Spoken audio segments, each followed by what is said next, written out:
ইমরান হাশমির the train সিনেমার কিছু ইন্টারেস্টিং আননোন ফ্যাক্ট আমি ভিডিও শেষে শেয়ার করব।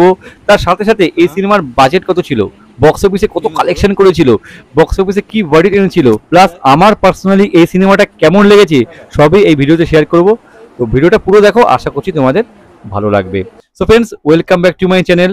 আজ হচ্ছে 8 জুন 2025, রবিবার।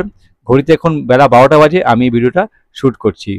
সো ফ্রেন্ডস, ইমরান হাশমির দ্য ট্রেন আজ থেকে 18 বছর আগে 2007 সালের 8ই জুন রিলিজ করেছিল।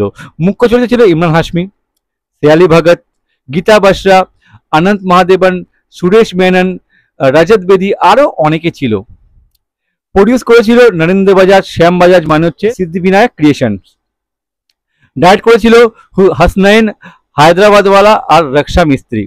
মিউজিক দিয়েছিল মিথুন, আর গান লিখেছিল শায়েদ কাদরি। এবার যদি বাজেট আর বক্স অফিস কালেকশন নিয়ে আলোচনা করি, প্রথমেই বলে রাখি দ্য ট্রেন হচ্ছে মিউজিক্যাল রোমান্টিক থ্রিলার সিনেমা। এবার যদি বাজেট আর বক্স অফিস কালেকশন নিয়ে ডিসকাস করি, তো বাজেট ছিল 7,75,00,000 টাকা, আর প্রথম দিন বক্স অফিসে কালেকশন করেছিল 96 লাখ টাকা, আর প্রথম সপ্তাহে কালেকশন করেছিল 4,37,00,000 টাকা, আর overall net India lifetime collection করেছিল 5,11,00,000 টাকা। বক্স অফিসে ফ্লপ হয়েছিল। স্ক্রিনশট দেওয়া আছে, পজ করে তোমরা চেক করতে পারো।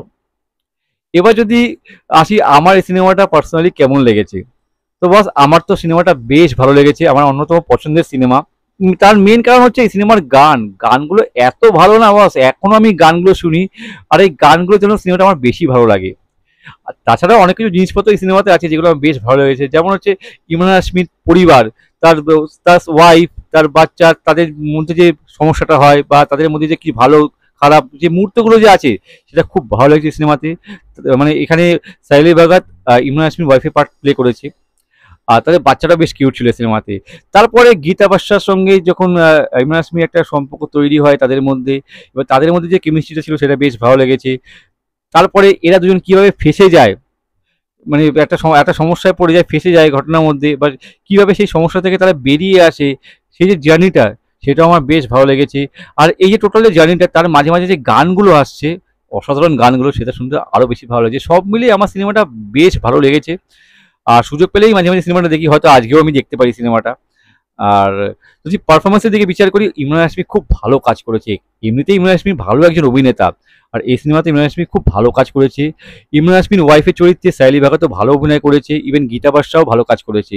যারা যারা ছিল তারাও ঠিকঠাক কাজ করেছে। তো ওই বাচ্চাটা ব্যাপক কাজ করেছে, ইমরান হাশমি যে মেয়ের পার্টটা করেছিল, বাচ্চা মেয়েটা বেশ ভালো পার্ট করেছে, ভালো অভিনয় করেছে। তো ওভারঅল আমি এটাই বলবো, একটা ভালো একটা সিনেমা। এখানে রোমান্স তো আছেই, থ্রিল আছে, সাসপেন্স আছে, আর ক্লাইম্যাক্সটাও আমার বেশ ইউনিক লেগেছে, বেশ ভালো লেগেছে। সব মিলিয়ে একটা এন্টারটেনিং মুভি, আমার তো বেশ ভালো লেগেছে। যদি না দেখে থাকো তো একবার তোমরা এই সিনেমাটাকে দেখতে পারো, আশা করছি খারাপ লাগবে না তোমাদের।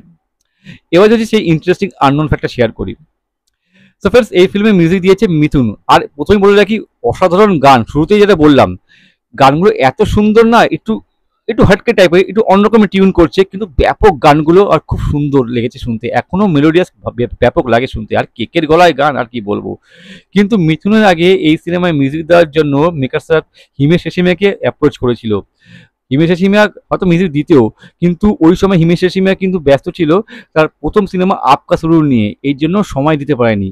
কেননা ওই সময় ইমরান হাশমি আর হিমেশ রেশমিয়া একটা এমন কম্বিনেশন ছিল, তো যে যে সিনেমাগুলোই করতো গান তো হিট করতোই, সিনেমাও গানের জন্য হিট করে যেত এমন। যাই হোক, এবার যদি পরবর্তী একটা ফ্যাক্টে আসি, এই সিনেমাতে একটা ক্যামিও রোলের জন্য মল্লিকা শেরাওয়াতকেও অ্যাপ্রোচ করা হয়েছিল, কিন্তু কোনো কারণবশত মল্লিকা শেরাওয়াত এই রোলটা করতে পারেনি।